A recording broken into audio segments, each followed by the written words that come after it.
Սիրելի Աստծո ժողովուրդ, այսօր միասին շարունակելու ենք իմ թեմայի 4-րդ մասը, կանչիր Տիրոջ անունը, ու այսօր կփորձեմ սահմանափակվեմ այսօրվա քարոզով այս թեման։ Կրկնություն չենք անի, որովհետև ժամանակի հետ կապված կարծում եմ վերջում խնդիր կունենանք, եթե կրկնություն անենք, ովքեր որ չեն լսել, կարող են մտնել ու լսել նախորդ 3 մասերը, որպեսզի ավելի լավ պատկերացում կազմեն 4-րդ մասի մասին։ Ուրեմն շարունակենք։ Նախորդ անգամ հիշում եք մենք խոսեցինք այն մասին եւ ավարտեցինք այն խոսքերով, որ Աստված լույս է եւ նրանում խավար չկա։ Ճիշտ է։ Այսի ճշմարտությունն է, որ Աստծո մեջ չկա եւ ոչ մի խավար։ Բայց նաեւ հիշում եք մենք խոսեցինք այն մասին, որ Աստված խավարը ծածկոց դրեց մարդու եւ Աստծո միջև եւ Աստծուն հասնելու համար դու ինչ պետք է անեիր, դու պետք է անցնեիր այդ խավարի միջով, եթե դու ուզում ես տեսնել Աստծուն։ Եվ հետաքրքիր է նաեւ, որ Աստված ինքը երբ որ եգիպտացիներին երկրի վրա բերել էր 10 պատուհասները, այդ 10 պատուհասներից մեկը գիտեք որն էր, շոշափելի խավարը։ Հետաքրքիրն է, որ մենք խոսեցինք, որ խավար չկա, խավարը դա լույսի բացակայությունն է, հիշեցիք, բայց այդտեղ խոսում է շոշափելի խավարի մասին։ Այսինքն նշանակում է, ինչքան Աստված հեռու է քո կյանքից, այնքան քո կյանքում եղած խավարը ավելի թանձր է։ Եվ եթե Աստված ընդհանրապես բացակայում է քո կյանքից,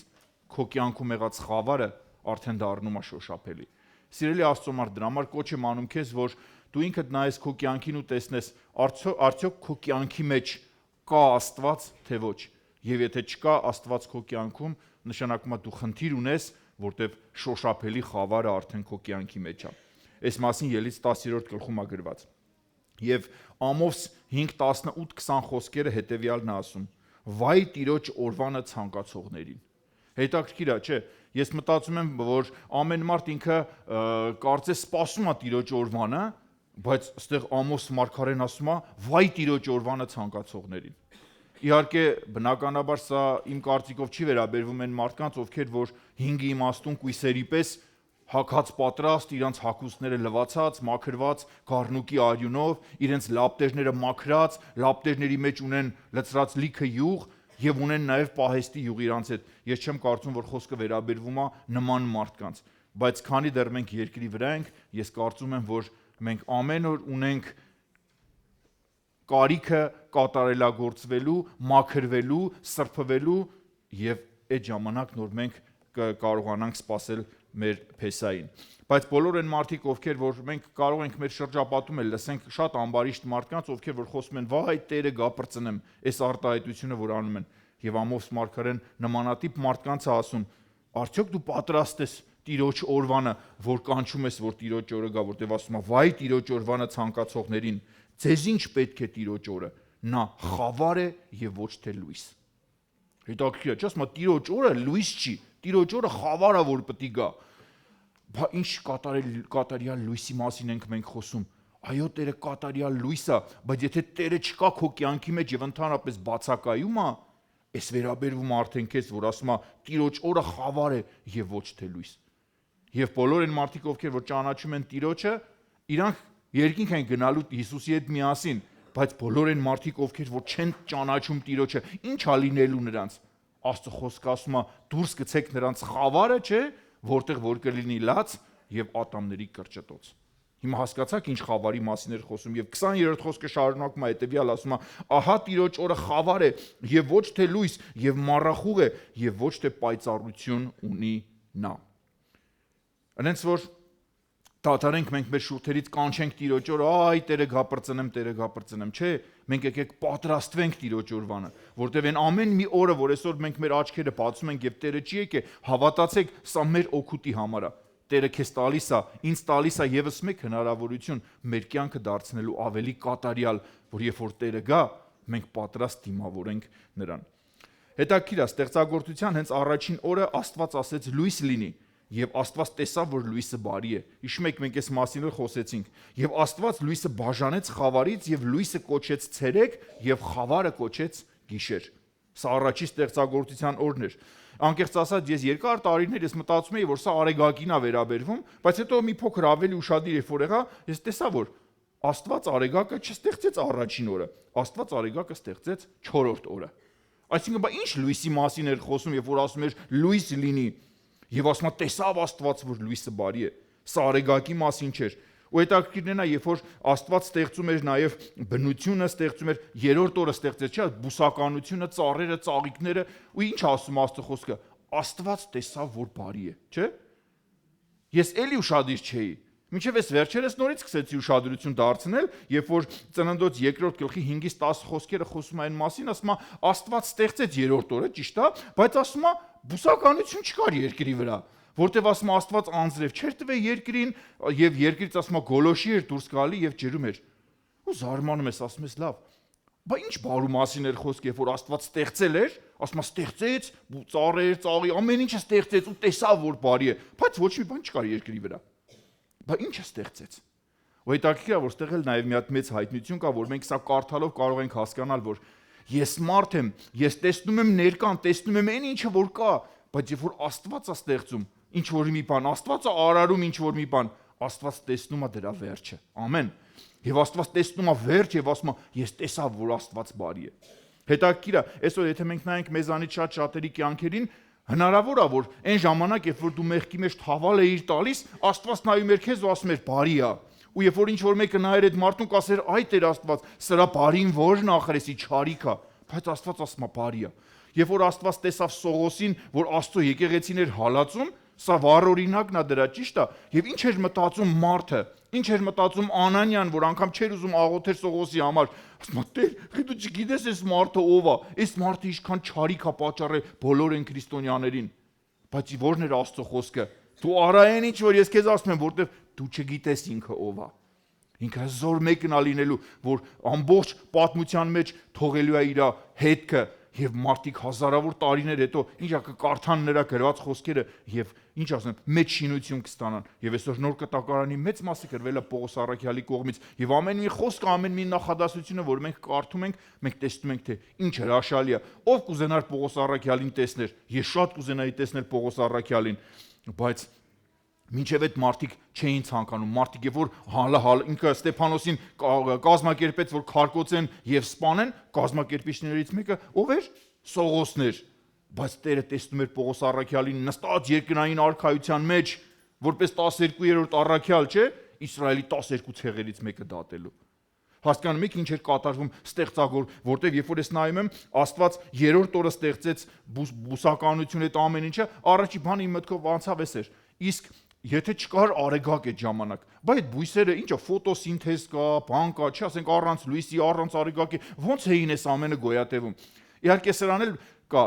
որտեղ Քրիստոս արդեն կար իր լույսով, որի մասին ես այս քիչ հետո կկարդամ, եւ արեգակն էլ այդքան կարեւոր չէր այնտեղ, որտեղ այնտեղ կար մի լույս, որ իր լույսը հերիք էր, ավելին էր, քան լույսը։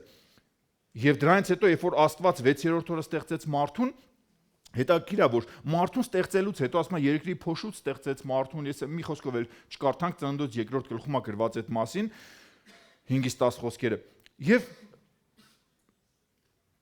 այդ ժամանակ որ ասում է չկար բուսակ այսինքն ստացվում է Ադամը ինքը իր աչքերով տեսավ երբ որ արդեն ինքը 6-րդ օրը ստեղծվել էր Ադամը իր աչքերով տեսավ թե ինչպես առաջանում է ծառերը ինչպես առաջանում է բուսականությունը այդ ծաղիկները այդ ամեն ինչ Ադամը տեսավ եւ նաեւ Աստծո խոսքը խոսում է այն մասին երբ որ Ադամն արդեն ստեղծված էր ասում է եւ Աստված մի պարտեզ տնկեց Եդեմ չէ եւ մարդին էլ դրեց այսինքն մարդը նաեւ տեսավ Ադամը նաեւ տեսավ այն պարտեզը որը որ Աստված արարում էր իր ձեռքերով եւ մարդուն դրեց դրա մեջ այսինքն նշանակում է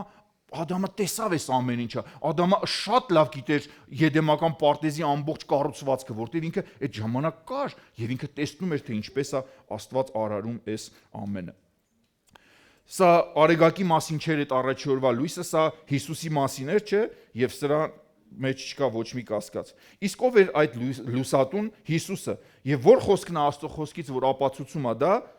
Ուրեմն երկրորդ Կորինթացիների 4:6 խոսքն է, որ ասում է, որովհետև Աստված, որ ասեց, թե խավարիցը լույս ծագի, ինքը մեր սրտերի մեջ ծագեցրեց Աստծո փառքի գիտության լուսավորությունը տալու համար Հիսուս Քրիստոսի դեմքումը։ Այսինքն այստեղ չկա ջուրից կասկած, որ այդ լույս ծագին դա Քրիստոսն էր, որ մեր սրտերի մեջ ծագեց։ Եվ լույսը Աստված կոչեց ցերեկ, եւ խավարը Աստված ինչ արեց, կոչեց գիշեր։ Գիշեր եւ ցերեկ բառերը, ուրեմն սրանք խոր իմաստ բառեր են, եւ ցերեկ բառը ինչ անում, վերաբերվում է Հիսուս Քրիստոսին։ Եվ առաջի Թեսաղոնիկեցիների 5:5 խոսքերը ասում է. դուք ամենքդ լույսի որդի եք եւ ցերեկի որդի, գիշերինը չեք եւ ոչ էլ խավարինը։ Այսինքն այնց որ եւ որ Աստվածաշունչը կարդալուց դու կհանդիպես ցերեկի մասին, կհանդիպես լույսի մասին, իշի լույսը եւ ցերեկը սա վերաբերվում է Քրիստոսին։ Եվ երբ որ Աստված քեզ ասում է լույսի որդի կամ ցերեկի որդի, սա նշանակում է դու Հիսուս Քրիստոսինն ես պատկանում։ Դու նրանից ծնվեցիր, դրա համար ես կոչվում լույսի որդի եւ ցերեկի որդի։ Նախորդ անգամ մենք խոսեցինք կատարյալ լույսի մասին եւ հասկացանք, չէ, որ լույսն էլ ունի իր չափանիշը կատարելության եւ օրինակ ինձ համար կատարյալ լույսի չափանիշը, որում չկա խավար, դա Հիսուսն է։ Եվ Հիսուսից ենկոմ ես չեմ ճանաչում ոչ մի լույս։ Լույսի կատարյալ վիճակը, որ դրանից ավելի կատարյալը, ինչ ասեմ, մենք մարդկային աչքերով ես կարող եմ նայել արեգակին, ասել, «Էս ինչ կատարյալ լույս է»։ Բայց դուք վերցրեք մի հատ մուկ ապակի եւ նայեք արեգակին ու կտեսնեք, թե ինչքան սև կետեր, բծեր, խոռոչներ, ինչքան բաներ կա արեգակի վրա, եւ արեգակի լույսը կատարյալ չի։ Բայց երբ որ համեմատությունը արվում է Հիսուսին, Աստծո խոսքը ասում է, չէ, որ նա կատարյալ է եւ նրանում չկա եւ ոչ մի խավար։ Բայց ինչի համար, որտեղ Քրիստոսը կատարելություն է, որի մեջ չկա եւ ոչ մի բիծ։ Եսայի մարգարեն 9:2 խոսքերում եւ Մատթեոս 4:16-ը նույնն է, ասում է. խավարումը գնացող ժողովուրդը մեծ լույս տեսավ, մահվան ստվերի երկրումը բնակվողների վրա ինչ արեց, լույս ծագեց։ Ով էր լույսը? Քրիստոսը, այսինքն եթե մենք նորից լույս բառը փոխարինենք Քրիստոսով, ստացվում է այսպես. խավարում գնացող ժողովուրդը լույս տեսավ, Քրիստոսին տեսավ եւ մահվան ստվերի երկրումը բնակվողների վրա Քրիստոս ծագեց։ Եվ սրանում չկա եւ ոչ մի կասկած։ Հովանես 1:1-5-ից խոսքեր, ես այս խոսքերն էլ եմ սիրում, հայերենում գրված է բանը, ուրիշ անգլերեն, ռուսերեն լեզուներով գրված է խոսքը, չգիտեմ, իմ համար խոսք բառը ավելի, բայց ավելի կատարյալ է իմ համար, երբ որ ես ճիշտ անունն եմ դնում խոսք կամ բան բառի փոխարեն։ Սկզբում էր Հիսուսը, Հիսուսը Աստծո մոտ էր եւ Հիսուսը Աստված էր։ Ամեն։ Հիսուսը սկզբում Աստծո մոտ էր, ամեն ինչ Հիսուսով եղավ եւ առանց Հիսուսի ոչինչ չեղավ, ինչ որ եղավ։ Հիսուսով էր կյանքը եւ Հիսուսը մարդկանց լույսն էր եւ Հիսուսը լույս էր տալիս խավարում եւ խավարը չիմացավ կամ չնվաճեց Հիսուսին։ Ուղղակի ճիշտ խոսքը դնում ես իր տեղը եւ դու հասկանում ես, այն ինչ որ ժամանակին ասվում էր, խոսքը, բանը, բայց սա վերաբերվում էր Քրիստոսին եւ այո, Քրիստոսն է, որ ամբողջ աշխարհի լույսն է, եւ եթե Քրիստոս քո կյանքի մեջ կա, Քրիստոս լույսը քո կյանքի մեջ կա, քո կյանքում դեռ չի կարող լինել խավար, որովհետեւ Քրիստոսի լույսը կատարյալ է։ Ինչ է Աստծո անունը, ով գիտի։ Մենք մի քանի արդեն 3 պաշտամունք, ես էլ 4-րդ պաշտամունքն է,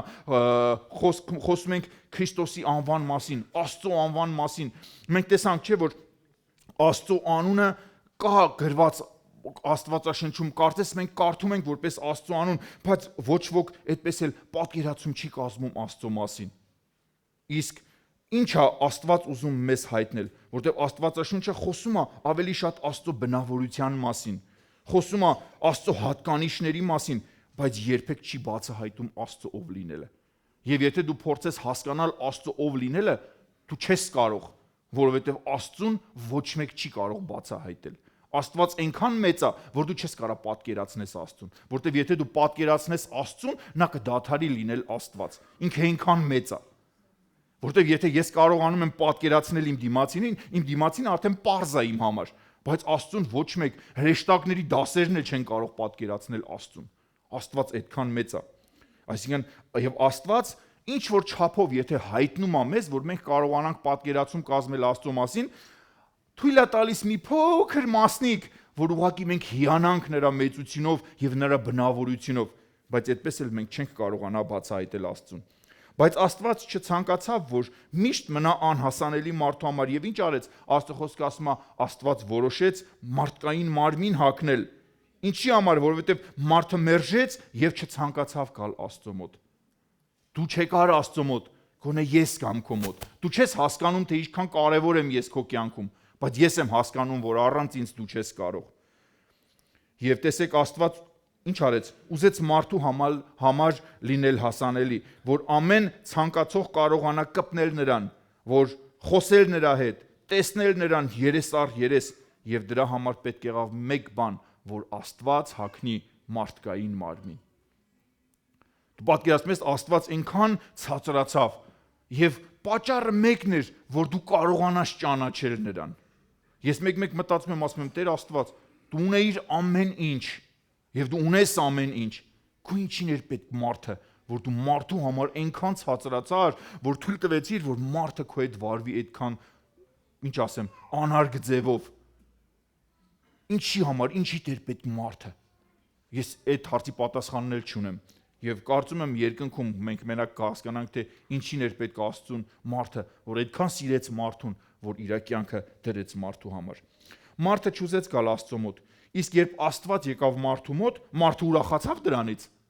Ոչ, մարդը էլի չուզեց հանդիպել Աստծուն, եւ մարդը մերժեց Աստծուն եւ մերժեց ցանկացած փոխհարաբերություն Աստծո հետ։ Կարծես թե մարդը պետքա ուրախանար, չէ, որ Աստված մարմին էր հագել եւ ծնվել էր մարդուց եւ Աստված հասանելի էր դարձել քեզ։ Այն որ դու չէիր կարող Աստծուն մոտենալ, կպնել, ինչ որ մի բան հարցնել, հիմա դու ունեիր դրա հնարավորությունը։ Փոխանակ վայելեիր այդ երջանկությունը, վայելեիր այն ամեն մի վայրկյանը Քրիստոսի, որ երկրի վրա էր, բայց մարդը ամեն ինչ արեց, որպեսզի մերժի Աստծուն։ Հովհաննես 1:9-12 խոսքերը հետեւյալն ասում. Այն էր ճշմարիտ լույսը, որ ամեն մարդի լուսավորում է, որ գալիս է աշխարհ։ Աշխարհքումն էր, եւ աշխարհքը նրանով եղավ, եւ աշխարհը նրան չճանաչեց։ Իրենների մոտ եկավ, եւ իրեններն էլ նրան չընդունեցին։ Բանա չասма, տես, եկավ, ծնվեց երկրի վրա, ասма, եւ ինչ արեց, ասма, աշխարհը չընդունեց իրան։ Գնաց իրենների մոտ, ասեց, սրանք իմ օնք են, sense իմ բառերով ասեմ, էլի, սրանք իմ օնք են, սրանք իմ ընտանիքի անդամներն են, գոնե իմ ընտանիքի, ինչ ասма, իրեններն էլ նրան չընդունեցին։ Բայց ամենակարևոր խոսքը էս վերջի խոսքն է, որ ասում է, բայց ովքեր որ նրան ընդունեցին, սիրելի Աստծո մարդ, լը կողքինիդ ասա, լարծրասա ընդունել ես Հիսուսին, բայց ովքեր որ նրան ընդունեցին, ինչ ասում,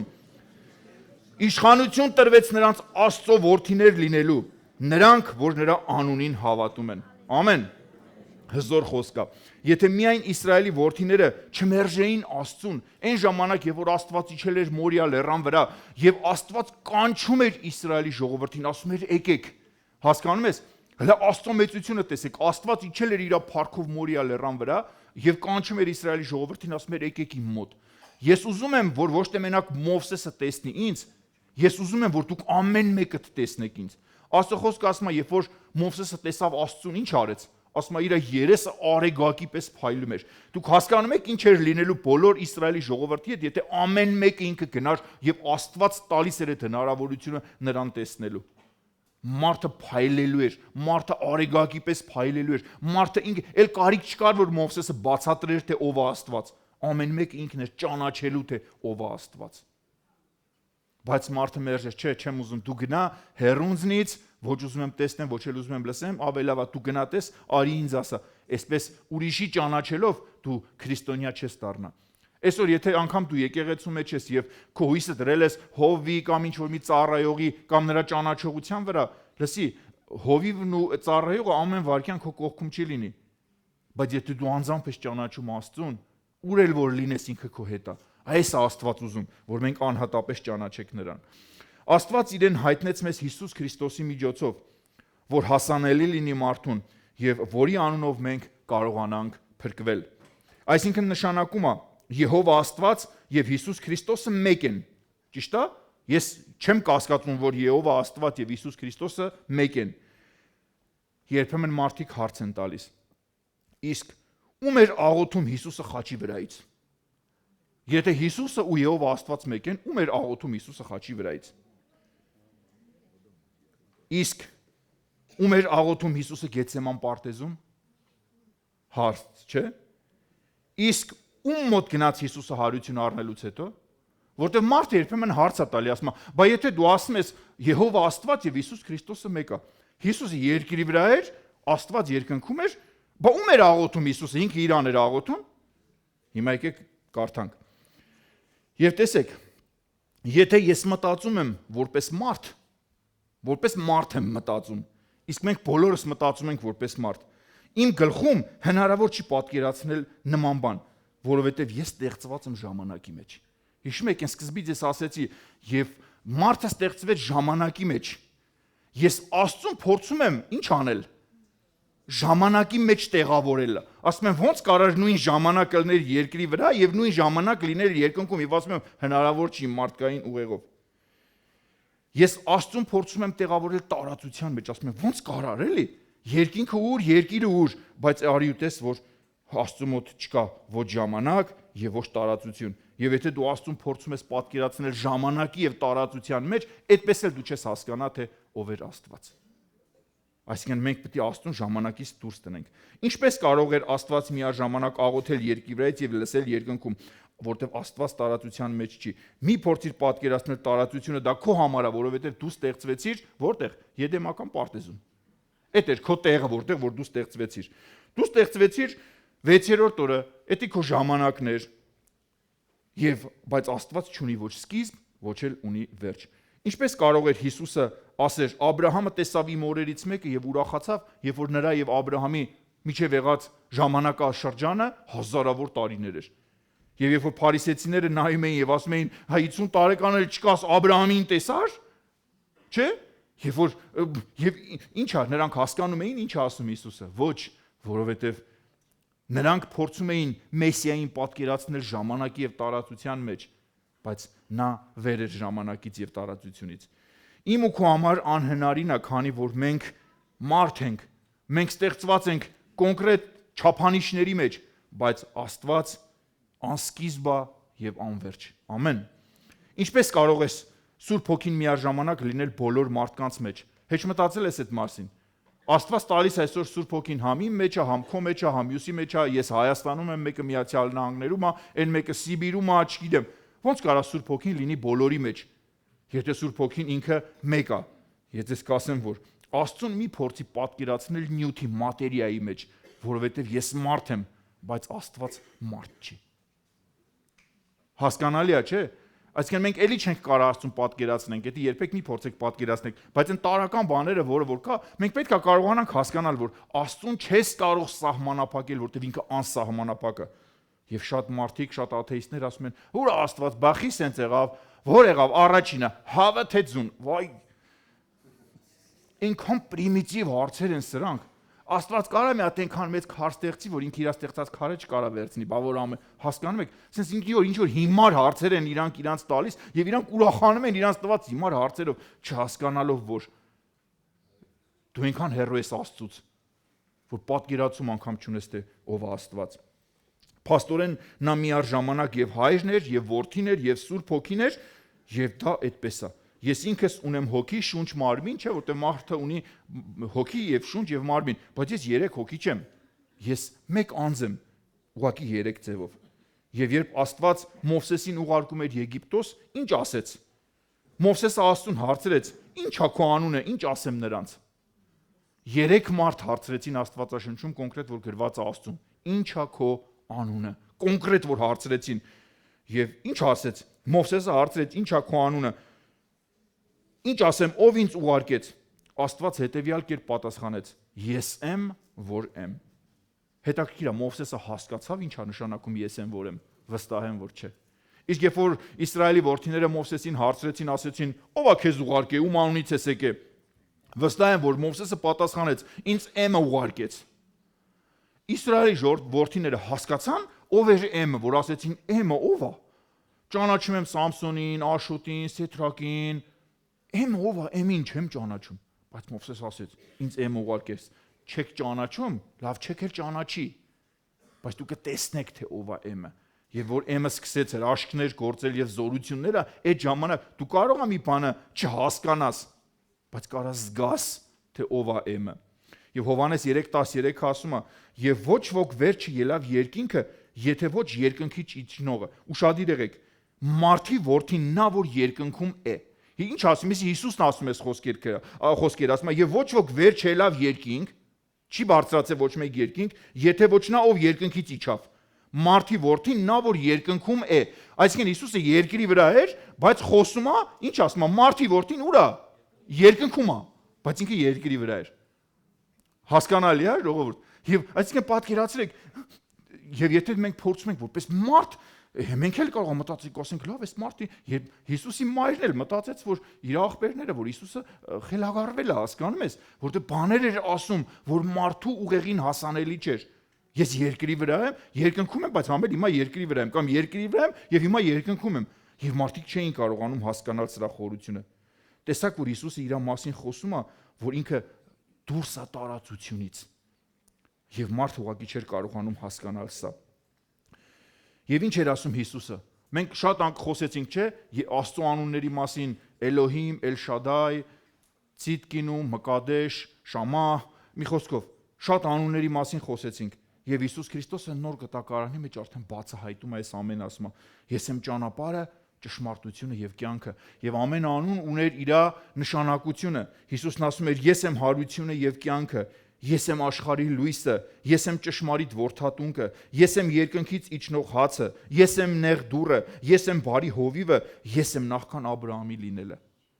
Բացատրում է, չէ՞, սրանք Աստված։ Այսինքն ինչ է ցույց տալիս Հիսուսը։ Այն ինչի մասին, որ դու լսել ես ու պատկերացում չես ունեցել, այն ինչ որ քո մասին, այդ մասին, Աստծո մասին խոսել են, այն հայրերը Աբրահամը, Իսահակը, Հակոբը եւ բոլոր այն մարդիկ, ովքեր որ խոսել են, հիմա ես եմ։ Այն ումը որ դու ասում էր Մովսեսը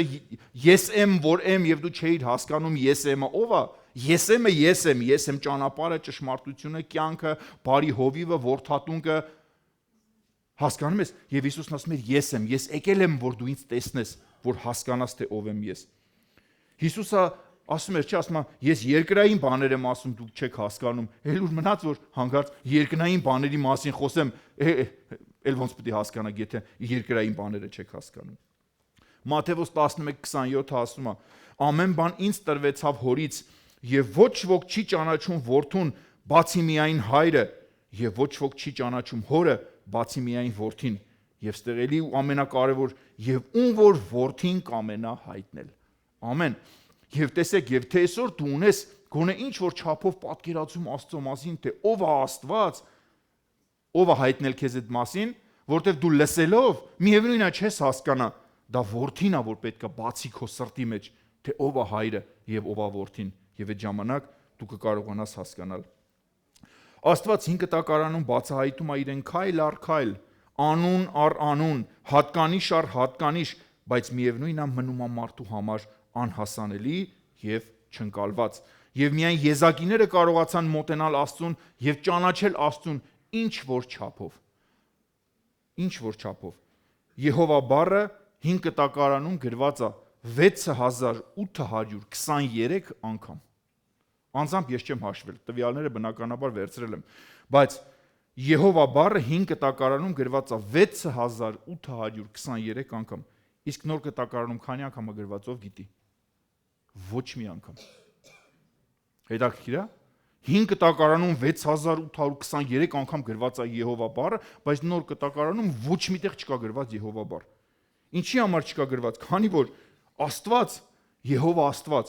մարդկային մարմին էր հագել եւ ծնվել էր մարդուց մարդու հետ լինելու համար։ Եվ Էմանուել ինչ է նշանակում, ով կարա ասի, Էմանուել նշանակում է Աստված մեր հետ։ Ուր էր Աստված։ Աստված մարդու հետ էր։ Բայց մարդը այդպես է չուզեց Աստծուն հասկանալ։ Հիսուսն ասում է. ես ու հայրը մեկ ենք, ով ինձ տեսավ, հորը տեսավ։ Հովհաննես 17:26 եւ ես քո անունը ճանաչեցրի նրանց եւ կճանաչեցնեմ։ Ճանաչեցրի եւ կճանաչեցնեմ։ Եվ Հիսուսը նորից բացահայտում է, չէ՞ իրան, եւ ինչ ասում, մինչեւ որ դու կճանաչեք նրան անուն առ անուն, հատկանիշ առ հատկանիշ, քայլ առ քայլ, Հիսուսը բացատրում է, ես եմ քո միակ ճանապարհը։ Մենք ասեցինք, չէ, Հիսուսն ասաց, ես եմ ճանապարհը, ճշմարտությունը եւ կյանքը, բայց այդտեղ ավելի կարող ենք բացել, ես եմ քո միակ ճանապարհը։ Եթե մի հատ ճշմարտություն կա, այդ մի ճշմարտությունը ես եմ։ Եթե մի կյանք կա, այդ մի կյանքը ես եմ։ Ես իմ երեխեքին կյանք չեմ ասում։ Արի կյանք բառը իմ համար մի իմաստ եւ նպատակ ունի։ Եթե ես ասում եմ կյանք, դա վերաբերվում է Քրիստոսին։ Ես իմ ոչ կնոջը, ոչ երեխեքին, ես կյանք չեմ ասում երբեք։ Իմ համար կյանք բառը վերաբերվում է Քրիստոսին։ Իմ կյանքը Քրիստոսն է եւ ուրիշ ոչ մեկ։ Հիսուսն ասեց. ես եմ հարությունը եւ կյանքը։ Բացահայտեց, չէ՞ Հիսուսը։ Եթե կա հարություն, ես եմ, եթե կյանք միայն ես եմ, չկա ինձանից բացի ուրիշ կյանք։ Ես եմ աշխարհի լույսը, ես եմ քո լույսը, սրա մասին մենք կարդացինք։ Ես եմ քո այն որդատունկը, որի վրա դու պետք է պատվաստվես, եթե դու ուզում ես պտուղ տաս։ Ես եմ քո կյանքի հացը,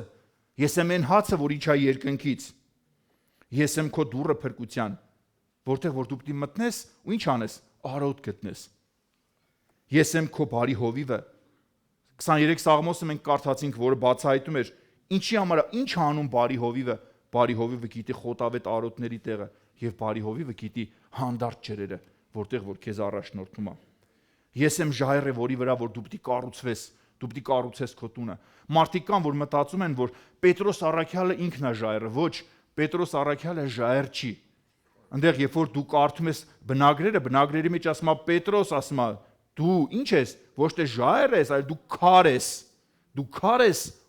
որտեղ ասում է, որ ես իմ եկեղեցին, բայց եկեղեցին Աստված կառուցում է, որտեղ կառուցում է ժայռի վրա։ Այսինքն Քրիստոսը ինքը այդ ժայռն է, եւ Պետրոսը այդ ժայռի վրա դրված քարերից ընդամենը մեկն է, ինչպես որ ես ենք եւ դու։ Մենք ժայռ չենք, մենք քար ենք, որոնց միջոցով կառուցվում է Աստծո եկեղեցին։ Տերն ասում է ես եմ քո բժիշկը։ Մենք կարդացինք, չէ՞։ 5 կտակարանում ուրիշ անունով էր ասում, բայց նոր կտակարանում բացում ասում է ես քո բժիշկն եմ։ Այն որ 5 կտակարանում կարդում էիր ու չէիր հասկանում բժիշկ բառը, ես հիմա նոր կտակարանում քեզ ասում եմ ես քո բժիշկն եմ, ես քո վարդապետն եմ, ես քո բարեխոսն եմ, ով նստած է հոր աջում։ Այն որ դու քահանան մտնում էր տաճար եւ խնկարկություն էր բարձրացնում առ Աստված, ես այդ խունկն եմ, ես այդ խնկարկողն եմ, ես այդ խունկն եմ, որի բարեխոսությունը անուշահոտ խունկի պես բարձրանում է դեպի երկինք։ Ես քո փրկիչն եմ, Տերն ասում է։ Ես եմ քո կյանքի ջուրը։ Եվ նաև Սամարացի կնոջն էլ սովորեցնում էր, չի ասում էր, եւ եթե դու այս ջրից խմես, հավիտյան չես ծարավի։ Հասկանում ես հիմա ինչ է նշանակում, երբ որ Հիսուս Քրիստոսը ինքը բացահայտում է իրեն, թե ով է ինքը։ Հիսուս նշանակում է փրկիչ, իսկ ավելի կոնկրետ Հիսուս բառը գիտեք ինչ է նշանակում։ Եհովան փրկում է։ Մենք միշտ սովորում ենք Հիսուս նշանակում է փրկիչ, այո նշանակում է փրկիչ, բայց ավելի կոնկրետ Հիսուս նշանակում է Եհովան փրկում է։ Հիմա դուք հասկանում եք, թե ինչ զոհաբերության գնաց Աստված, որպեսզի կարողանա փրկել ինձ ու քեզ։ Եվ մարդը այսքանից հետո նորից մերժում է Աստծուն։ Անողոք դատաստանի մասին, որ Աստված խոսում է, ինչի համար է խոսում, որտեվ էլ չկա ինչ որ մի ձև, էլ չկա ինչ որ մի տարբերակ, որ Աստված արած չրներ քո համար։ Բայց դու մինչև վերջ մերժում ես Աստծուն, անտեսելով նրա բոլոր արածները քո կյանքում եւ քո համար։ Գործք 4:10 խոսքերն ասում է Հիսուս Քրիստոս Նազովրեցու անունով։ Երբեմն տեսեք Աստված ինչքան հասարակ դարձրեց իրան, ինչքան պարզ դարձրեց իրան, որ այսօր Հիսուսին մարդիկ ոչ թե այդ ժամանակ ճանաչեին, ոչ թե Հիսուս Քրիստոս բարձրյալ Աստված կամ Եհովա բարձրյալ Աստված, որ նստած է երկնքում իր գահին, այլ Հիսուսին ճանաչեն որպես Հիսուս Քրիստոս Նազովրեցի։ Գիտեք ինչա, ոնց որ ասեին Հիսուս Քրիստոս մրգաշատցի։ Ասեին ոնց մրգաշատում, հա դե Նազարեթն էլ եսի ինչ չէր էլի։ Ասենք միկվա չափերով որ նայես Նազարեթն էլ այն ժամանակ մի հատ գյուղի պես բան ա եղել էլի։ Կամ եթե քաղաք ա եղել, մի հատ փոքր ինչ որ մի տեղ էլի, միկվա գյուղեր այն ժամանակվա քաղաքներից էլ մեծ են, ասեմ իմանաք։ Հիսուս Քրիստոս Նազովրեցի։ Եվ մարդիկ դրամ, էսի, հա ճանաչում ենք ախպեր, հա Մայրամի, Հովսեփի տղեն չի, Մայրամի, ախպերներն էսի չեն, քուրերն էսի չեն, հա այ ախպեր ճանաչում ենք։ Ինչ Աստված, ինչ փրկիչ, մարդն էլ արդեն այնքան հասար։ Տեսեք Աստված ինչքան ցածրացրեց իրան, որ մարդու համար դառնա հասանելի, մարդը այնքան հասարակ դարձրեց Աստուն, ասեց, ճանաչում եմ այ ախպեր, հերու տարեք, չեմ էլ ուզում լսեմ։ Ես իրանից ավելի լավն եմ։ Գործք 4:12-ը շարունակում է. Եվ էլ ուրիշ ոչ մեկով փրկություն չկա, որովհետև ուրիշ անուն էլ չկա երկնքի ներքևը մարդկանց տրված, որով կարելի լինի փրկվել։ Չէ՞։ Այսինքն չես կարա փրկվես։ Չկա անուն, որի միջոցով կարողանանք փրկվել։ Եվ այն անունը, որը որ Աստված տվեց մեզ եւ բացահայտեց, Հիսուս անունն է, որի առաջ մենք խոնարհվում ենք։ Եվ այդ անունը մենք գիտենք բոլորս՝ Հիսուս Քրիստոս։ Ում անվան առաջ պետք է խոնարհվեն բոլոր երկինքը, երկիրը եւ դժոխքը։ Հետաքրքիր է, դատավորած 6-րդ գլխում Գեդեոնը երբ որ սեղան շինեց եւ ինչ ասում, ասում նրա անունը Եհովա Շալոմ կոչեց։ Շալոմ նշանակում էր խաղաղություն, չէ՞։ Եվ երբ հասկացավ, որ Աստված է խոսում իր հետ, որովհետեւ սկզբից չէր հասկանում, որ Աստծո հետ է խոսում, բայց երբ որ հասկացավ, որ իր հետ խոսողը հրեշտակ չի, իր հետ խոսողը Աստված է, չնայած շատ տեղերում գրված է հրեշտակ, եթե մի օր առիթ լինի սրա մասին մի քիչ ավելի խորը կխոսեմ, եւ ինչ ասում, Տիրոջ հրեշտակին տեսա, բայց իրականում սա տերն էր, բայց Տերը նրան ասում է՝ մի վախեցիր, խաղաղություն քեզ չես մեռնի, որովհետեւ մարդը գիտեր, որ եթե Աստծուն տեսնի կմեռնի։ Նույն կերպ մենք տեսնում ենք դատավորած 13-րդ գլխում, երբ որ Սամսոնի հայրը Մանուեն ինքը ինչ է հարցնում է Աստծուն եւ ասում է՝ ի՞նչ է քո անունը։ Հարց է տալիս կոնկրետ, ասում է՝ ի՞նչ է քո անունը։ Մանուեն էլ գիտեր, որ ինքը հրեշտակի հետ է խոսում, բայց ինքը հրեշտակի հետ չէր խոսում, ինքը Քրիստոսի հետ էր խոսում։ Եվ ինչ է պատասխանում։ Ինչ է քո անունը, դատավորած 13-18-ն այդ մասին ասում։ Եվ ասում է՝ ինչու ես հարցնում իմ անունը, որովհետև նա սքանչելի է։ Ձեզ թվում է Մանուեն հասկացավ։ Չէ։ Բայց տեսեք, նրանք էլ մտածեցին, որ կմեռնեն, բայց Աստված ուներ ուրիշ ծրագիր՝ փրկել մարդուն եւ ոչ թե սպանել։ Իսկ ուրիշ որտեղ ենք մենք հանդիպում այս նույն անունը Աստվածաշնչում, որտեղ որ բացահայտում է կոնկրետ դատավորած 13-18 խոսքը։ Եսայի 9:6 խոսքերը սրա մասին են խոսում, որովհետև մեզ համար մի մանուկ ծնվեց, ով էր այդ մանուկը, եթե ոչ Քրիստոսը։ Մեզ մի որդի տրվեց եւ իշխանությունը կլինի նրա ուսերի վրա, եւ նրա անունը կկոչվի ինչ։ Սքանչելի, խորհրդական, հզոր Աստված, հավիտենության հայր եւ խաղաղության իշխան։ Հասկացաք մի սքանչելին ով էր։ Որտեղ մարդիկ կան ասում են, չէ, դա հրեշտակ էր, չէ, հրեշտակ չէր։ Հիսուսն էր։ Ինչի համար էր Հիսուսը, որտեղ ասում են մանուկ ծնվեց, որի անունը որ կկոչվի սքանչելի։ Իսկ այնտեղ նույն երբ որ պատասխանեց հրեշտակը Մանուեին, ասեց ինչ է քո անուն, ասեց իմ անունը սքանչելի է։ Այսինքն ով էր սքանչելին, եթե ոչ Հիսուսը։ Եվ ինչի համար տեսեք, հաջորդ ասում է սքանչելի, խորհրդական, հզոր Աստված։ Հաջորդ անունը ով էր Հիսուսը, հզոր Աստված։ Չի ասում հզոր որդի, ասում է հզոր Աստված։ Չի ասում, հաջորդ ինչ ասում, հավիտենության հայր։ Չի ասում հավիտենության որդի, ասում հավիտենության հայր եւ խաղաղության իշխան։ Հասկանում ես, որ ինչ որ մարդ թող չփորձի ցածրացնել Քրիստոսին, եւ ինչպես որ վկաներն են ասում Քրիստոս Աստված չի, Քրիստոս մարդ է, չգիտեմ 18 թվին թագավոր ձեռնադրեցին, չգիտեմ ես ինչ որ հեքիաթներ են պատմում։ Քրիստոսը ամենասկզբից էր։ Քրիստոսը կար, երբ որ ոչ մեկ չկար։ Քրիստոսը գոյություն ուներ, երբ որ ոչինչ չկար, եւ ինքը իր մատներով էր արարում եւ ստեղծում այդ ամենը։ Հիսուսը ընդունեց երկրպագություն Աստվածաշնչում։ Այս մասին այս մեր տասնյակին հարց տվեցին, այս հարցին պատասխանեցի, կուզեմ ձեզ էլ պատասխանեմ։ Միշտ հիշեք, թող սաղ ձեր համար լինի ուղեցույց, եւ որ Աստվածաշունչ եք կարդում, ուշադիր եղեք։ Շատ տեղեր կարող է գրված լինի, որ տեսավ Աստծո հրեշտակին, Աստծո հրեշտակը, եթե ձեր կարդացած հրեշտակը, որի գրված է հրեշտակ, ընդունեց երկրպագություն,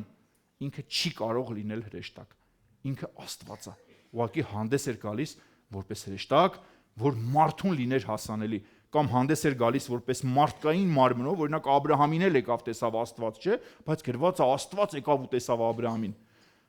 Աբրահամն էլ շատ անգամներ երկրպագություն արեց։ Ոչ մի հրեշտակ չի ընդունում երկրպագություն։ Հայտնության թղթերում մենք կարդում ենք, չէ, որ Հովհաննեսը երկրպագեց հրեշտակին, ինչ ասեց հրեշտակը։ Ասեց՝ մի արա այդ բանը, որովհետև ես էլ քոպես ծառայակից եմ։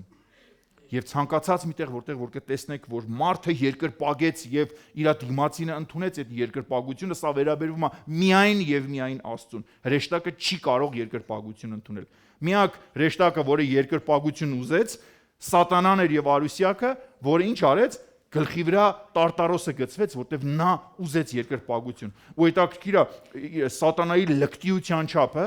չեմ ամաչես բառացիմ, իր լկտիության չափը, որ երբ որ ինքը գիտեր, որ Հիսուսի մարմնի մեջ է բնակվում ինչ ասեմ, անսկիզբ ու անverջ Աստված եւ նրա լկտի առաջարկը։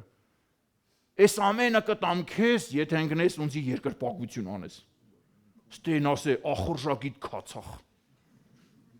Ընկնես ունցի երկրպագություն անես։ Բանը էլի հա կուտեսվա չես ուտի։ Եվ սա էր նրա կործանման պատճառը, որտեղ նա ուզեց երկրպագություն, նա ուզեց իր աթոռը Աստծո աթոռից ավելի բարձր դներ, Աստծո աստղերից ավելի բարձր դներ, նա ուզեց լինել Աստված, բայց իրականում նա ոչնչություն է հիմա Աստծո առաջ։ Եվ տեսեք, 3 մարդիկ, ովքեր որ հարցրեցին Աստծո անունը, ով էր, առաջինը Հակոբն էր, մենք այս մասին անցել ենք, ճիշտ է, երկրորդը Մովսեսն էր, Աստված ասեց ես եմ, որ եմ, երրորդը Մանուեն էր, որ Աստված պատասխանեց նրան։ Եվ հետաքրքիր է, այս երեքն էլ ստացան ինչ որ մի բան ստացան, բայց հասկացան, վստահ եմ չէ։ Այսօր երբեմն մենք աղոթում ենք Աստծուն, ասում ենք Տեր Աստված, խի չես պատասխանում մեզ, խի չես ասում մեզ, խի ինչ մեզի չես բացատրում, իսկ հավատացեք սիրելի Աստծո ժողովուրդ, եթե Աստված ասի, մենք չենք հասկանալու։ Ու եթե ինքը մեզ հարցնի, մենք պատասխան չունենք նրան տալու, որտեղ մենք մարդ ենք, իսկ նա Աստված։ Թողակի Աստված բարձրացնի մեր գիտակցության աստիճանը այնքան, որ մենք կարողանանք լսենք, հասկանանք Տիրոջը այն չափով, ինչ որ ինքը մեզ թույլ կտա ճանաչելու նրան։ Միթե Հիսուսը ցածրացնում էր Աստծուն, երբ ասում էր, որ ինձ է տրված ամեն իշխանություն երկնքում եւ երկրի վրա։ Մարդիկ կան, որ ասում են Հիսուսը Աստծուն հավասար չի։ Ես հարց եմ տալիս, Հիսուսը ասեց, ինձ է տրված ամեն իշխանություն երկնքում եւ երկրի վրա։ Սա ինչ էր նշանակում, որ ես նա եմ, ով եմ, որտեղ ինձանից ավելի մեծ իշխանություն չկա, որ երկնքում է, եթե տարբեր լիներ հայրը եւ որդին, ինքը կասեր, չէ, որ ուրիշ ձև կասեր, եւ որ իհարկե ոչ Հիսուսը չէր ցածրացնում Աստծուն։ Միթե Հիսուսը ցածրացնում էր Աստծուն, երբ ասում էր, ով ինձ տեսավ, հորը տեսավ։ Ոչ, ես օրինակ չեմ կարող ասեմ, ով ինձ տեսավ, Սեդրակ եղբորը տեսավ։ Ինչի՞ համար, որտեվ ես ուրիշ եմ, Սեդրակ եղբայրը ուրիշ է։ Մենք նույնը չենք, հա, ճիշտ է, ես իրա որդին եմ, իմ հայրն է, բայց մենք նույնը չենք։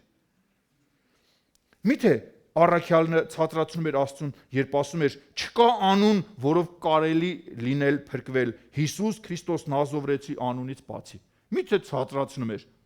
ոչ չէր ցածրացնում։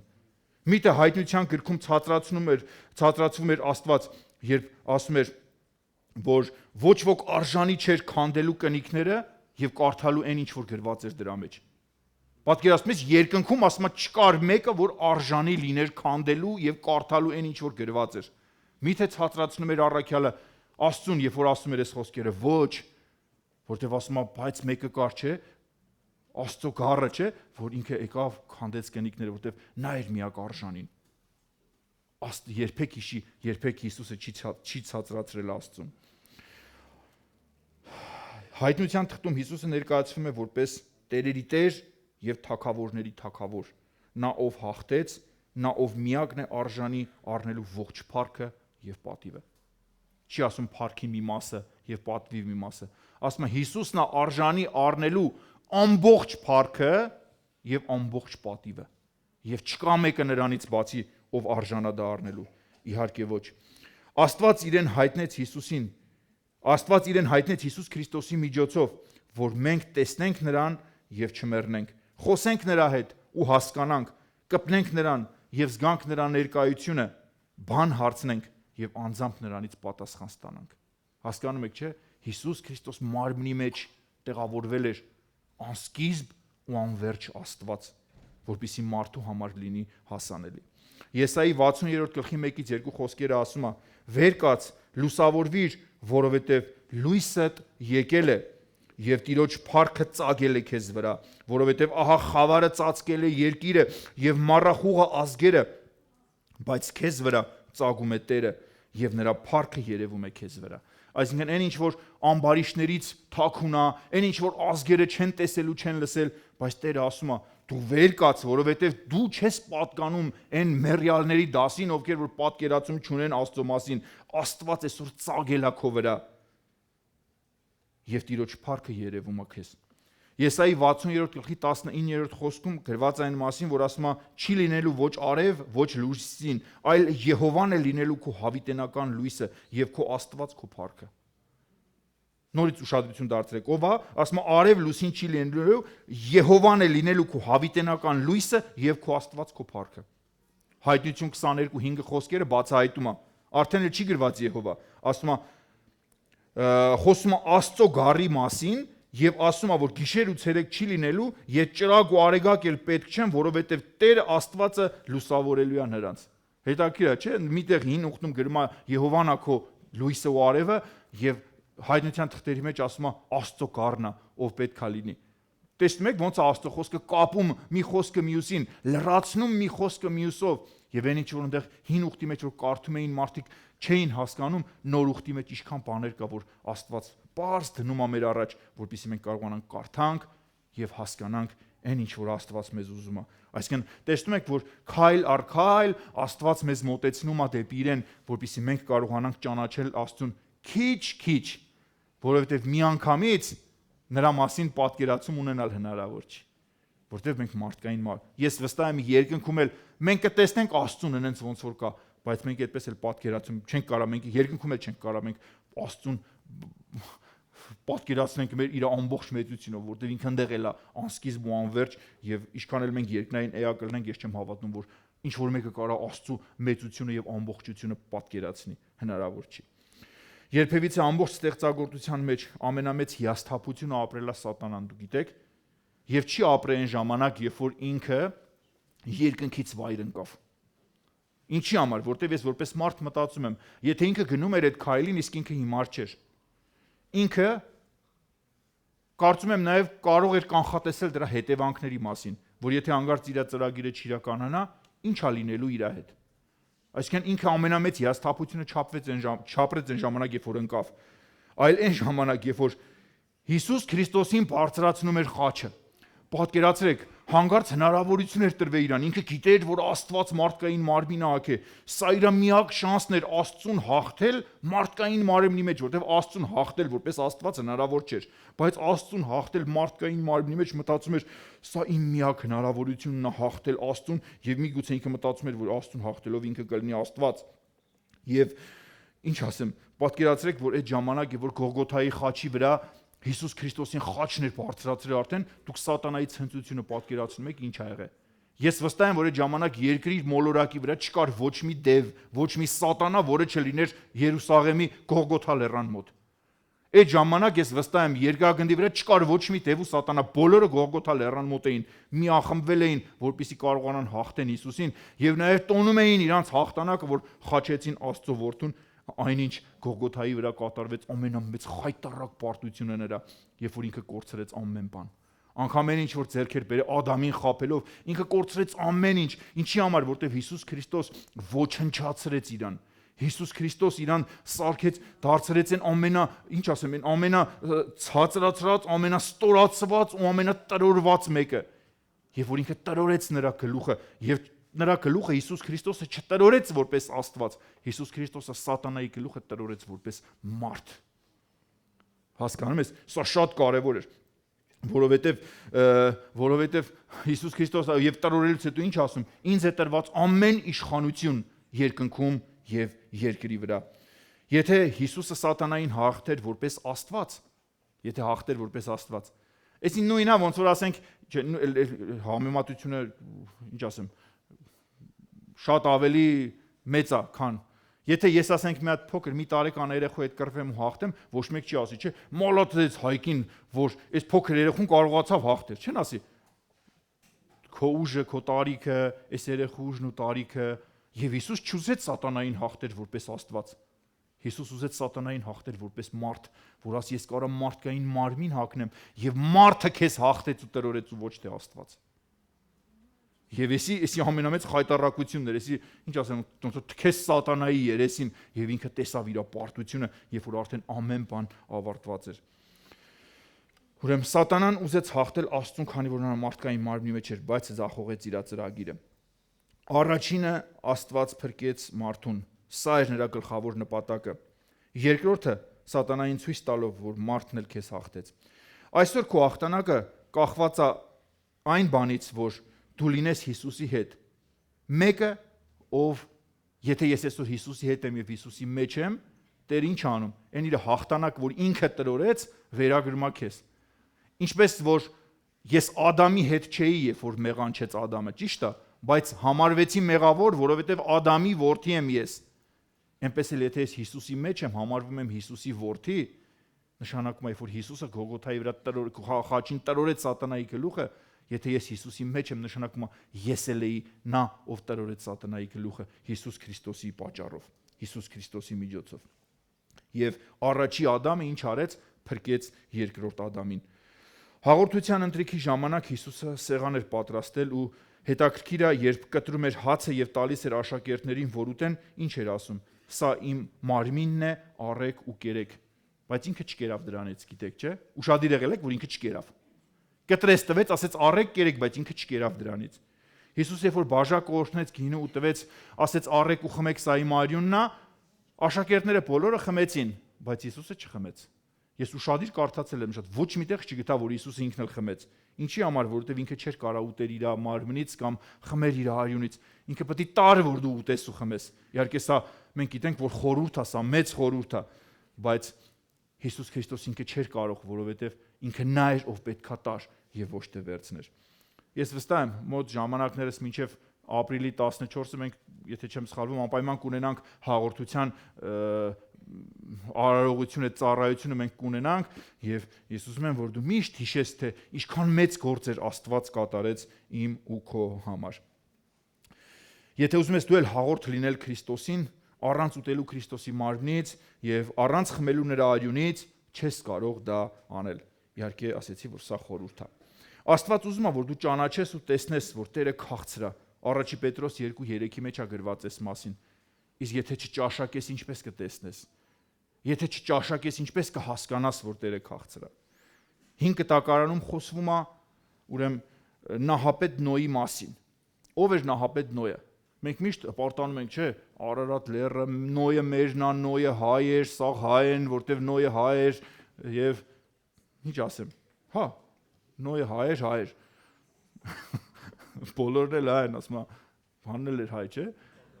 Նուպագայցին էլ էր հայ։ Հա։ Բայց ինչ ասեմ, մենք հայ ենք, մի քիչ գլուխ գովալու այդ հավես ունենք, բայց որ մեր երկրում եկավ, մեր Արարատ լեռան վրա իջավ, էսի անհերքելի փաստ է։ Հա։ Նոյը արդար մարդ էր, բայց նույնը չի խոսում իր կնոջ մասին, չի խոսում իր որդիների մասին, չի խոսում իր հարսների մասին, չնայած ես կարծում եմ եւ վստահ եմ, որ Աստվածավախ եւ Աստվածապաշտ մարդը ինքը օրինակ է իր ընտանիքի համար եւ կարծում եմ, որ նրա որդիներն էլ վատ մարդիկ չէին, չնայած այնտեղ քամին բռակ տվեց։ Եվ փրկվեց Նոյը իր ամբողջ ընտանիքով 8 հոգի։ Արդար Նոյի պատճառով փրկվեց նրա ընտանիքը, իսկ արդար Հիսուսի պատճառով փրկվելու է ով։ Հիսուսի ընտանիքը եւ նրանք, ովքեր որ կգտնվեն այդ տապանի մեջ։ Աստված էր, որ գոցեց տապանի դուռը եւ դրսում մնացին բոլորեն մարդիկ, ովքեր որ մերժեցին Քրիստոսի փրկությունը եւ այդ հրավերը։ Վերջին օրերում Աստված գոցելու է Հիսուս Քրիստոս տապանի դուռը եւ շատերն են մնալու դրսում։ Հիմա մեծ նկար կտեսնեք դու, իհարկե ինքը Նոյը չի, բայց քանի որ ինչ որ չափով կապ ունի այն գործի հետ, որ Նոյը արեց, դրա համար ես խնդրել էի, որ մեր նկարանող խումբը նկարի մեր Օնիկ աղբորը։ Ինչի համար եմ նկարել, որտեվ մինչև որ կխոսեի Նոյի ու աղավնու մասին, սիրելի Աստծո ժողովուրդ, մեր Օնիկ աղբերը որպես աղավնիների հետ աշխատանք, երկար տարիների աշխատանք կատարած մարդ, որը աղավնիներին շատ ավելի լավ է ճանաչում, քան ես, խորհրդատվություն անցկացրեցի Օնիկ աղբոր հետ, որպեսզի այն ինչ որ հիմա ձեզ ասեմ, սխալ չասեմ, ճիշտ ասեմ, որտեվ մեր Օնիկ աղբերը անգամ այն ֆիլմը որ կա, որտեղ որ չէ, աղավնի թռցնողներին աղջիկ չեմ տա, Սպիտակ անուրջներ ֆիլմի մեջ, չէ, ասում եմ, որ ասում այնտեղ սխալ են նկարել, որ աղավնին բաց թողեց, գնաց, վերցրեց, ադրինեն գնաց, բռնեց, հետ եկավ, ասում այտենց բան իրականության մեջ չի լինում, ես ուղղակի որպես գեղարվեստական մաս դրել են, բայց իրականության մեջ նման բան չկա։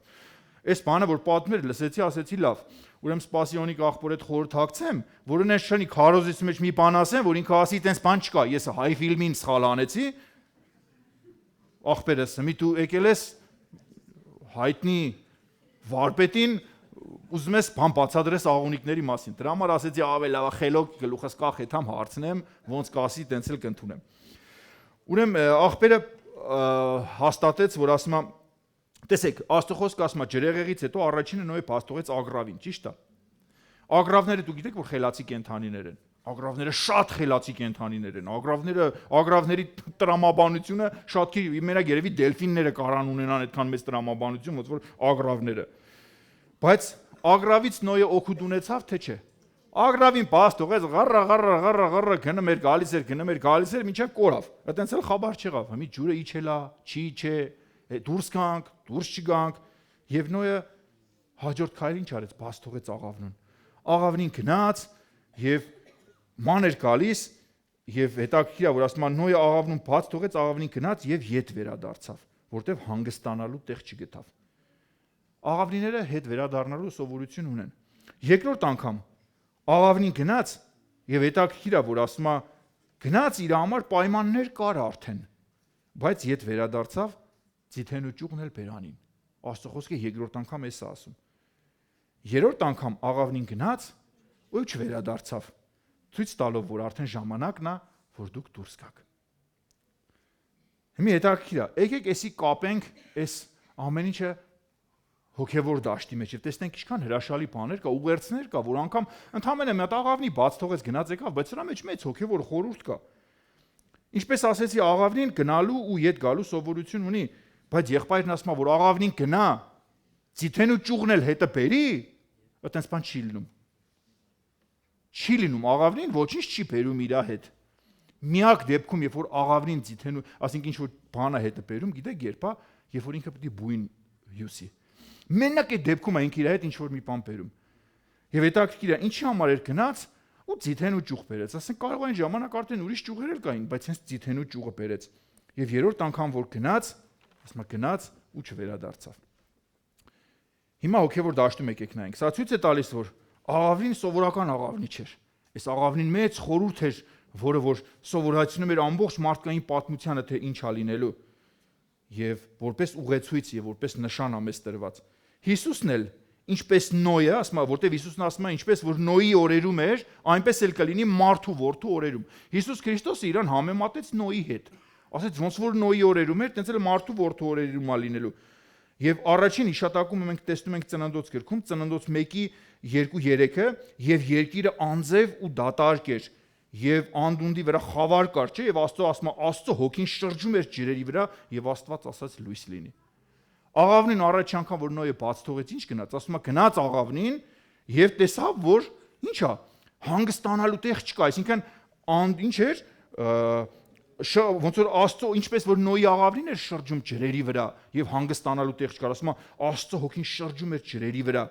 եւ Աստված տեսավ, որ անձև ու դատարկ է ամեն բան եւ իր խոսքով սկսեց ինչ անել, ամեն բան բերել ներդաշնակության մեջ։ Աղավնին էլ գնաց, պտտվեց ու տեսավ, որ հանգստանալու տեղ չկա, ու ուր վերադարձավ տապան։ Հաջորդը ջրեղեղից հետո մենք տեսնում ենք այս ամեն ինչը։ Երբ Հիսուսը մկրտվեց ջրով, գրված է, որ Սուրբ Հոգին աղավնակերպ իջավ Հիսուսի վրա։ Գիտեք սա ինչ էր ցույց տալիս։ Ինչպես որ Աստծո Հոգին այն ժամանակ շրջում էր ջրերի վրա եւ վերջում եկավ, իջավ փրկության տապանի վրա, այդ նույն Աստծո, ինչի համար Աստծո Հոգին, ասում է, որ Հիսուսը ջրի մկրտվելուց հետո ասում է Աստծո Հոգին ինչ արեց, եկավ ու իջավ Հիսուսի վրա։ Ցույց էր տալիս, որ ինչպես որ Նոյի աղավնին վերադարձավ փրկության տապան, այնենց էլ աղավնին եկավ նստավ Հիսուս Քրիստոսի վրա, ցույց տալով, որ փրկության տապանը ով է, Հիսուս Քրիստոսն է։ Եվ մենք տեսնում ենք ուր էր ծննդոցը, ուր էր Հիսուսի մկրտությունը, բայց տեսեք այս երկու նմանությունը, ինչքան սիրուն նմանություն էր որ կար։ Նաև ցույց է տալիս, որ դեռ մարդը չստեղծված, արդեն Աստված ուներ մարդու փրկության ծրագիրը։ Առակաց 8:22-31 խոսքերը եկեք կարդանք։ Տերը ինձ ուներ իր ճանապարհի սկզբումը, իր վաղեմի գործքերից առաջ։ Հետո ուրախանում էի նրա երկրի աշխարհքումը եւ իմ զվարճությունը մարդկանց որդիների հետ էր։ Քիչ արագ կթեքեք։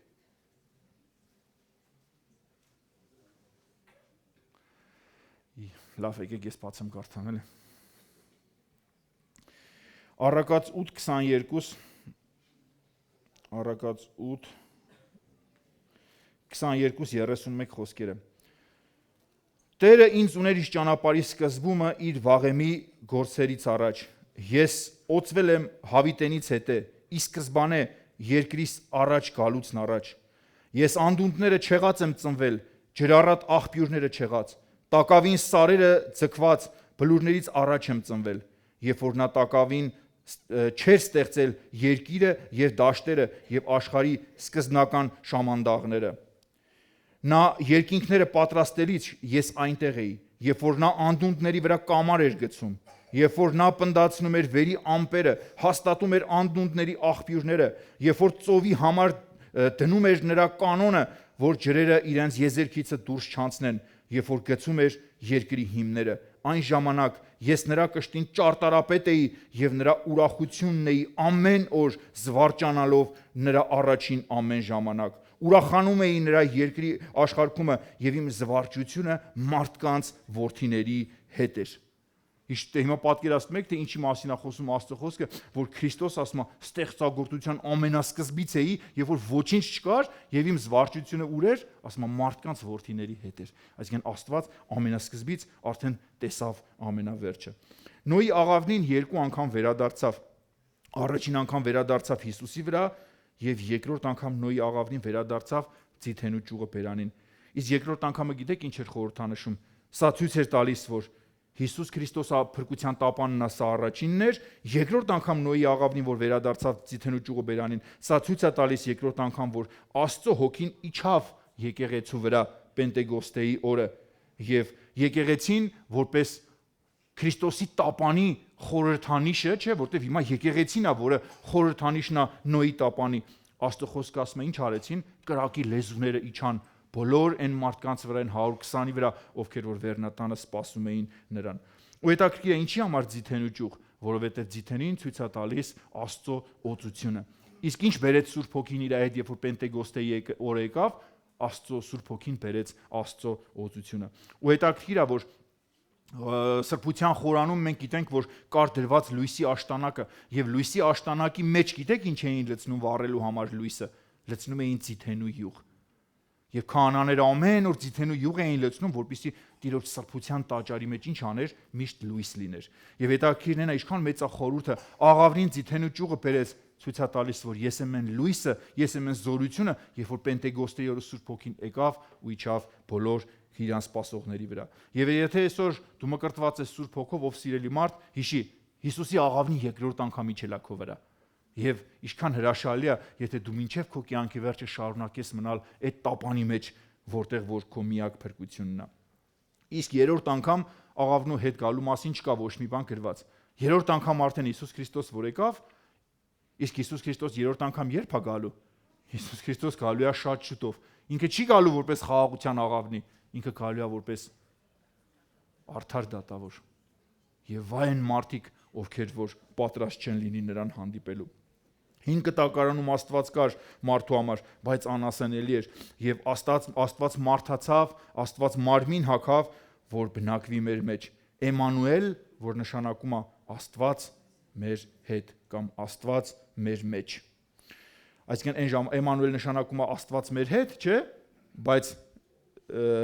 հիմա մենք տեսնում ենք, որ Աստված ոչ մենակ մեր հետ է, Սուրբ Հոգու միջոցով Աստված արդեն մեր մեջ է։ Գաղատացիների 4:6 խոսքերը ասում է. Եվ որովհետև դուք որդի եք, Աստված իր որդու հոգին ուղարկեց ձեր սրտերի մեջ։ Եվ ինչ ասում է, եթե դու որդի ես, Աստված իր որդու հոգին, իսկ Աստծո որդի հոգին ով էր, Սուրբ Հոգին էր, ասում է, ուղարկեց ձեր սրտերի մեջ, որ աղաղակում է Աբբա հայր։ Չի ասում Աբբա որդի, ասում է Աբբա հայր։ Եվ ի՞նչ է նշանակում Աբբա։ Աբբա սա շատ մտերիկ բառա, ոնց որ sense ընտանեկան, էլի, որ ասենք եթե մենակ տան մեջ կարաս ասես քեզի այնքան հարգանք ունեցող մարդու կամ այնքան մոտ սրտակից հարազատի դու կարաս ասես Աբբա, որը նշանակում է հայրիկ կամ պապա մեր լեզվով ասած, ոչ պաշտոնական ձևով։ Հիմա ի՞նչ է Աստծո անունը, դուք հասկացաք։ Ես չհասկացա։ անկեղծ եմ ասում, 4 թեմա խոսում եմ Աստծո անվան մասին, բայց այդ բելսել ասում եմ ամեն անգամ ինչ որ կարդում ասում եմ Տեր ջան, գիտեմ լավ բան ես ասում, բայց ախր այնքան մեծ ես դու, որ բան չեմ հասկանում, միևնույն է ոչինչ չեմ հասկանում։ Բայց ովքեր որ Աստծո որդիներն են, ովքեր որ ճանաչում են Հիսուսին, որտեվ Հիսուս անունը տրված միակ անունն է, որով մենք կարող ենք փրկվել։ Միակ անունն է, որով կարանք փրկվենք, դա Հիսուս Քրիստոս անունն է։ Բայց երկնքում Աստված ունի անուն։ Դու գիտեք, կոնկրետ Աստված երկնքում ունի անուն, եւ գիտեք ով գիտի այդ անունը։ Ոչ ոք։ Ոչ ոք չգիտի։ Անկամ հայտության թղթերում Աստված մեզ է ասում է, ով որ հաղթի, նրան կտամ անուն, որ ոչ ոք չգիտի, բացի ստացողից։ Հասկանում ես, դու ասենք անգամ երկնքում Աստված մեզ ասում, քեզ ասում անենց անուն պետք է տամ, եթե հաղթես, որ երկնքում քեզնից բացի մարդ չգիտի։ Եթե Աստված պետք է ինձ նենց անուն տա կամ քեզ պետք է նենց անուն տա, որ մարդ չգիտի, երկնքում էլ դաժե ոչ մի երեշտակ չգիտի քո անունը, դու պատկերացնում ես։ Իսկ մարդ այսօր մտածում է, որ Աստված այնքան հասարակ է, այնքան հասանելի է երկնքում, որ չգիտեմ էլի, Աստծո հետ ընկերական մենք կարանք խոսենք, ինչը իրականում հնարավոր չի։ Փիլիպեցիների 2-րդ գլխի 9-ից 11 խոսքերն ասում է. նրա համար էլ Աստված շատ բարձրացրեց նրան, Հիսուսի մասին ասում, Աստված շատ բարձրացրեց նրան եւ նրան մի անուն շնորհեց, որ ամեն անունից բարձր է։ Սա էլ է խոսում Քրիստոսի աստվածության մասին, ասում է Աստված Քրիստոսին տվել է մի անուն, որ դրանից ավելի բարձր անուն գոյություն չունի էլ վերջ, որ Հիսուսի անունով կրնկվի ամեն ծունկ, երկնավորների եւ երկրավորների եւ երկրի տակ լինողների եւ ամեն լեզու դավանի թե Հիսուս Քրիստոս Տեր է հոր Աստծո փառքի համար։ Ամեն։ Եվ Ղուկաս 10:22 խոսքերն էլ կարդամ ու վերջացնեմ, որովհետև ամեն բան տրվեցավ ինձ իմ հորից, եւ ոչ ոք չգիտի, թե ով է որդին, բացի միայն հայրը, եւ ով է հայրը, բացի միայն որդին, եւ ում որ որդին կամենա հայտնել։ Իսկ սիրելի Աստծո մարդ, այսօր ես ու դու այն մարդիկ ենք, ովքեր որ Աստված ինչ արեց, կամեցավ հայտնել։ Դրա համար եկեք շնորհակալություն հայտնենք Աստծուն։